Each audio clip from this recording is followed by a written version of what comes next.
Now, here we are today, and we're carrying on with this series, which is the sermon that Jesus preached. And last week and this week, I'm looking at this part of it, which is don't worry and don't judge.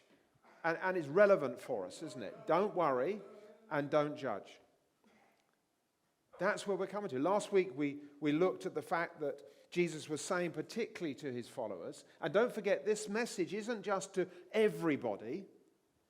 It's not just to those people that haven't even heard about God or don't know about God. This message that Jesus is preaching is, if you like, is to the people who are saying, I want to follow you, Jesus.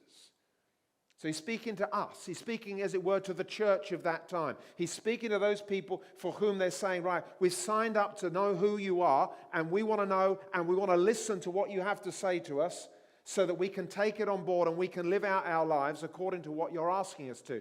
And he's saying to them, look, I don't want you to worry and I don't want you to judge. That's the part that we've got to in the message that he's bringing.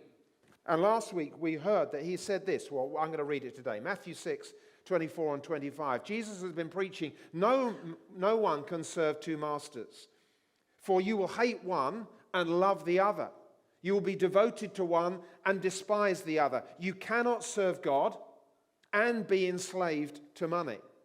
That is why I tell you not to worry about everyday life, whether you have enough food and drink or enough clothes to wear. Isn't life more than food, and your body more than clothing? And of course, as we were looking last week, he went on to remind his followers that God really does care for us, because he's saying to them, listen, hang on, you need to get hold of some things. Look, I tell you what, look at the birds of the air. They are being fed. They're being looked after. Consider the lilies of the field. Look how beautiful are. Look how they're arrayed in all their glory. God cares for them. And we need to take stock, and we need to look, and we need to give consideration to how God is looking after those living things. And therefore, we also need to understand that he is concerned about us. After all, Jesus went on to say, Matthew 6:26, aren't you far more valuable to him than they are? And that's his point. Look, you think of all of the birds, the creatures, the animals all around the world, all the beauty of the trees and the flowers and everything that we see. And God says, look, we're thinking about how wonderful they are, how we need to care for our planet, how we need to look after these things, how we're so grateful for them. And then he's saying, but remember that you are more valuable than all of those things. God cares for you. But having got to that point, then Jesus says this to those listeners of his. He says, why do you have so little faith? Why do you have so little faith? And Jesus comes to the point where he identifies what our problem is, the cause of our trouble, if you like. The cause of our trouble is this: we have little faith. Now, it's interesting, isn't it, that Jesus doesn't say you have no faith. It's not that he's standing up there and saying, the problem with all of you lot is this, you've got no faith at all. He's not saying that. What he's saying is, the problem is, the issue that we're dealing with, is that you've got little faith. It's not a complete lack that's the problem. It's the fact that we don't have sufficient faith. That's the problem. Yes, we have faith. We have a saving faith. We have a faith that believes in Jesus, that he has died for us, that he has forgiven our sins. We are saved because of what he has done. But if we're going to overcome anxiety and worry, those things that so often trouble us and that come against us, then we're not only going to have to believe on him, we're going to have to believe in him and what he says. You see, we can believe in the salvation that he gives. Yes, Jesus, I believe that you died for me. Yes, Jesus, I believe that if I trust in you, my sin is going to be forgiven. Yes, I'm believing in that. That's a saving faith, and we're believing for that, but we need to go more than that. It's not just believing that Jesus has come to save us, but we need to believe in every word that he says. We need to believe not only in him, but we need to believe him. Everything that he says is truth. Everything that he says. Sometimes we just want to get the bit, I'm going to take hold of that because I'm a sinner. I need to get right with God. I must receive that. So we've taken hold of that, but it's bigger than that. And we need to believe in every word that he says. He says in Matthew 11:28, come to me. Come to me, all you who are weary and burdened, and I will give you rest. Are you weary? Are you burdened? Are you worrying? Are you thinking about the future and are so concerned, what's going to happen to me? What is Jesus saying? He's saying this. Come to me. Now, when I read that, I tell you what often happens to me is I go to the things that I think will help. Hey, I've got an idea. This might help me.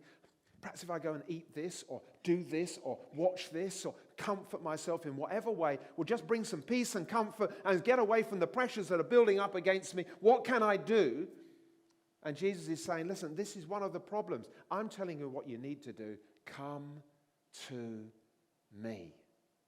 Come to me. Every one of you who is burdened and weary, I will give you rest. And we need to apply some of the teaching that Jesus has given. What the psalmist says is so true. We need to give some solid thinking to strengthen our little faith. The psalmist says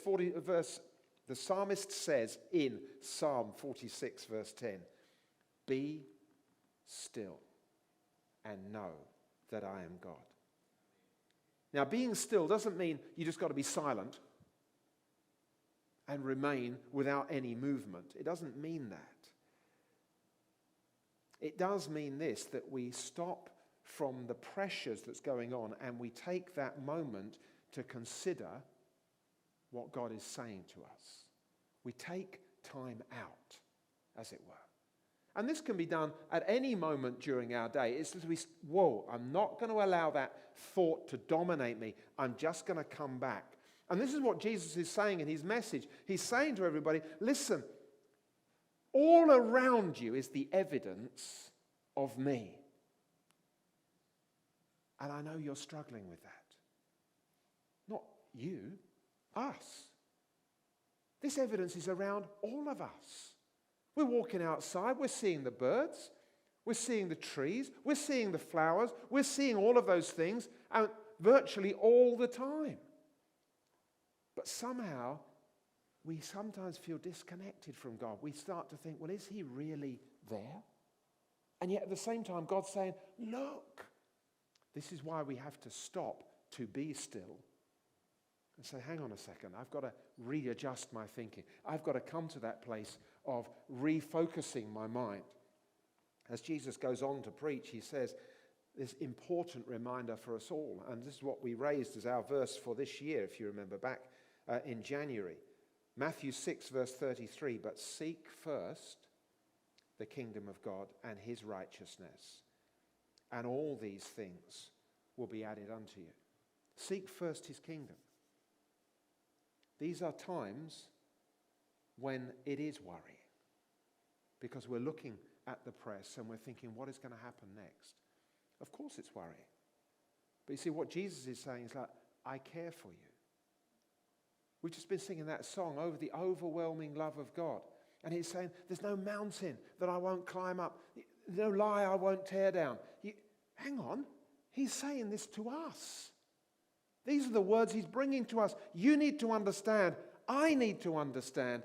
God is for me. And he's for you. And he's caring about you. Now, it doesn't mean to say that difficulties don't come and that trials don't come. But it does mean that no matter what is happening, he is with you to help you and to watch over you because he's concerned about your life.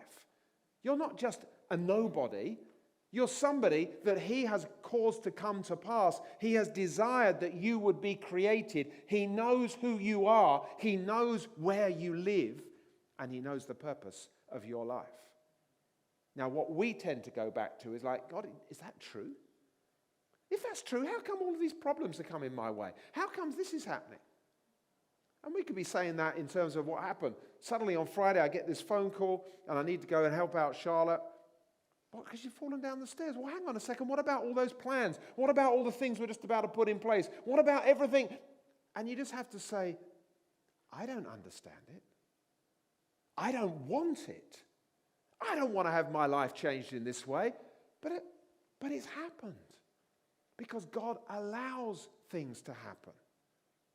What we need to do is to turn back to him and say, God, in the midst of this, I need your peace. I need your strengthening. I need to trust in you. I need to remember that even when things are going bad, you are still for me. You are still helping me. You're still feeding the birds. You're still caring about how the flowers of the field look. And you're still doing that. And if you're doing it for them and you value me more, then I need to be at rest and at peace to say that you are going to help me out. In these days, more than anything else, we need to hear this message that Jesus is bringing. He is saying to every one of us, do not worry. Do not worry, but take stock of the things around us. And then he goes on. He's not only saying about don't worry, but he goes on to instruct us that we shouldn't be judgmental. Let me just read to you Matthew now into chapter 7, the first 6 verses. Jesus preaches this, do not judge others, and you will not be judged. For you will be treated as you treat others. The standard you use in judging is the standard by which you will be judged. And why worry about a speck in your friend's eye when you have a log in your own? How can you think of saying to your friend, let me help you get rid of that speck in your eye, when you can't see past the log in your own eye? Hypocrite. First get rid of the log in your own eye, then you will see well enough to deal with the speck in your friend's eye. Don't waste what is holy on people who are unholy. Don't throw your pearls to pigs. They will trample the pearls and then turn and attack you. So I don't want anybody to go home now if you've got a nice string of pearls to start throwing them to pigs. It's not, not quite where we're going. Let's just go through this so we understand it a bit better. I think the first question we need to ask is, what does Jesus mean when he says don't judge? Because when you look at it, even in some of the statements he's made, it would seem that Jesus has made judgments, has made critical observations. So when he says don't judge, it's not a case of we no longer make critical observations, because we do. You see, he said don't waste what is holy on people who are unholy. Well, hang on, how did you measure that? How did you come to that conclusion? Without making some sort of a judgment, without making some sort of critical assessment. How did you get to that point? You see, you can see it. So Jesus doesn't mean do not make any sort of a judgment, do not make any sort of critical assessment. Earlier he said, when you pray, don't be like the hypocrites.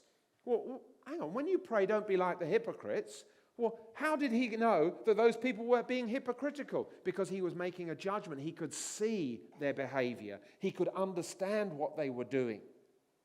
So it's not a case when Jesus says do not judge that he means do not make any form of critical assessment. So what did he mean when he says do not judge? He meant this: don't judge others because of their clothes and what they wear. Don't judge others because of their perceived financial position or lack of financial position. Don't judge others because of their skin color, their cultural background, their nationality. How easy it is to judge somebody who says that they come from Russia at the moment. Don't judge others because of their accent or their lack of personal cleanliness. Don't judge them because they say they are Christians and yet they don't attend church. Don't judge them for not coming to the prayer meeting. Don't judge them quite simply because they don't act the same way as you do. Don't judge in that way. Well, why shouldn't we judge in that way? Because the measure that we use is going to be the measure that is used against us. The way that we go about it, that's the same way that we ourselves will be judged. You see, we are all making judgments all of the time. Critical assessments is perhaps what I might try to use that word, only so that we can get round it in our heads and understand what I'm saying. We make critical assessments of many situations, circumstances, and people all of the time. But despite making those assessments, We're not actually to judge people. You can go into a home and it can be obvious that the family don't have much money. You can know of a Christian who used to attend church but now no longer seems to do so. You know of the person who is always so full of themselves and you don't like it. You can make those situations. You understand. You can see those situations. But even though you can see those situations, what we're being told is that we shouldn't judge those people. We can observe the circumstances, but we're not to judge. Jesus is telling us not to judge people because of what we have observed. And we can say, oh, okay, I understand that. That's not a problem for me. Really? I think it's a problem for every single one of us. You see, there's a natural tendency that we all have. We would never say a pecking order. If you don't know anything about keeping chickens, of which I know very little, incidentally, but I do know this, that they have what is called a pecking order. In other words, they sort themselves out as a community into a hierarchy. That's what chickens do. But you see, we tend to do that ourselves. What we like to do is to look after ourselves. We like to protect ourselves. We like to make sure that actually when we're meeting other people, whatever they are, we can actually make critical assessments of them and then compare it to ourselves and find one area where at least, it's okay. I'm above them. Now I feel okay. We do it. We do it all the time.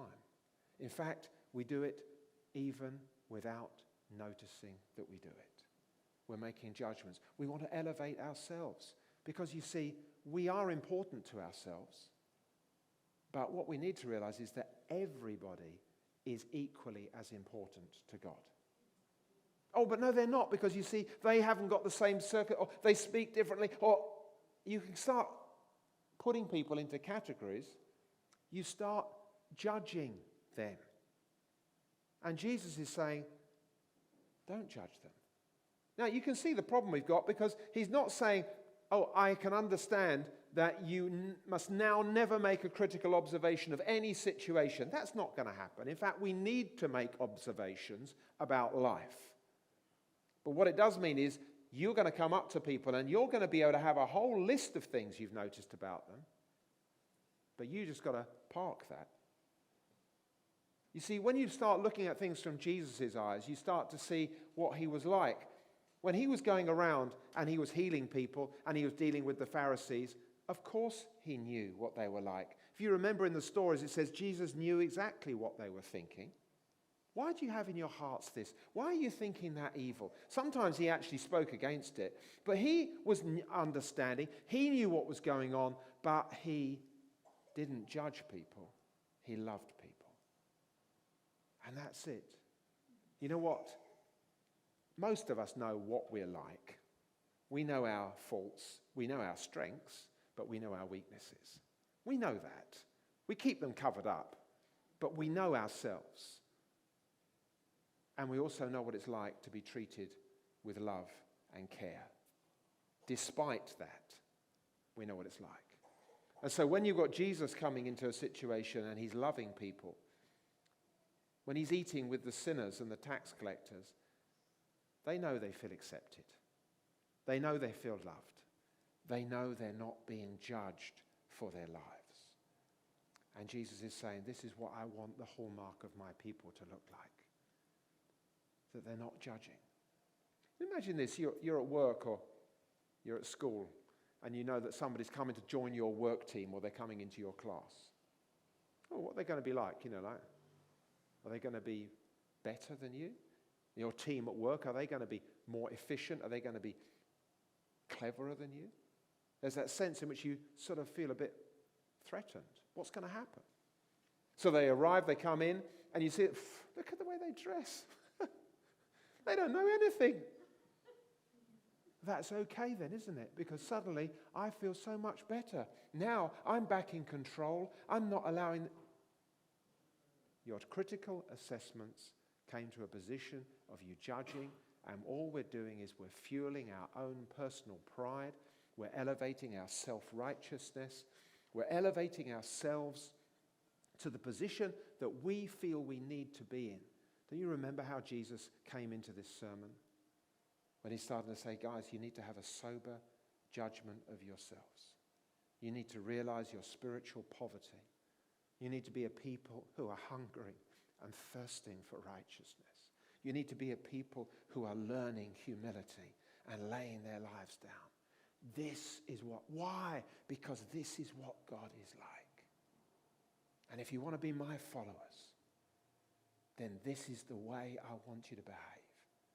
And right now in the world, God is calling his people to arise, to behave like he would behave, so that the world might see that there is another way, so that the world might learn that sin is not the way for us to go, but that Jesus has come to save the world and to redeem a people for himself.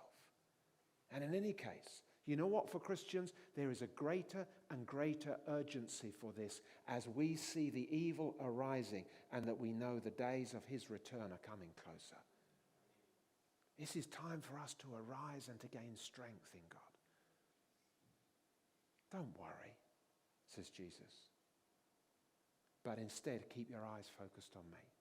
Keep looking around at the things that I've created, the things that I'm caring for, the things that I'm looking after. And remember, you are of greater value than all of those things. And I don't want you to judge. It's quite simple. You know what? We can walk out of here. You can walk down the high street. Maybe you're going to go back to the car park, or you're going to go to the shops or something like that. And there's one of those people who's sitting down on the pavement begging. Oh, for goodness sake, what's the matter? See, things can go on in our minds like that. We've been asked not to judge. It doesn't mean to say that you're not making observations. In fact, those observations need to stir our hearts that we might come back to God and say, God, have mercy upon Bromley. It's in a mess. The people of Bromley do not love you. The people of Bromley have turned away from you. Father, would you please come and visit this town? Will you come and revive this town? Will you cause the church in this town to burn brightly for you? Will you let every Christian arise in their homes? Lord, will you bring us an awakening that we're just walking through our lives day by day, uncaring, judging, being critical, being full of self-righteousness, elevating ourselves above what we should elevate ourselves, not thinking of other people in the way that we should. Lord, would you have mercy upon us? Would you come with your Holy Spirit to change us? Will you break into our lives? And will you bring the life of Jesus into us that we may serve your purposes? These are days when God is calling his people to himself. Do you feel that calling? Look, it's not a case of us saying like, oh yeah, we're in the best place possible. These are the days when I'm looking at my life more and more and saying, what is this sin that is within me? What is this corruption that is still holding on to my life? I don't want to be held back with these things. I don't want to be locked in worries and fears and things like that. I don't want to be critical and judgmental of other people. Jesus, I need you. I need you. You know, when I come to pray, sometimes it's just like, where is he? Because I want him to reveal himself. I want his presence. I need him to change me. And it doesn't always feel like that. But he is real. And even those times when he feels distant, he's saying to us, please, remember the birds. Remember the flowers. Remember that I am there. I've not forgotten about any one of you. I'm for you, not against you. I have purposes for you. But come back to me. Return to me, and I will return to you. That is what God is calling us to. And in these days, we may not be in Ukraine, we may not be fighting the war, but there is a war on our doorstep that we are fighting. And that is for the purposes of God to be revealed through his church, so that the people who do not know him will be able to turn and find that he is real, because everybody is looking for the reality of a God who will come to them and make himself known to them. And we as his people, he has called us in this time that your light would shine. If ever there's a time when you need to start opening your mouth again and saying, listen, there is a God that I'm trusting in. I don't know all about him, and often I feel feeble before him, but he has loved me, and he loves you too, and he wants to forgive your sin. Let's keep the gospel flowing from us, because the days are dark, but the light is still shining. Amen.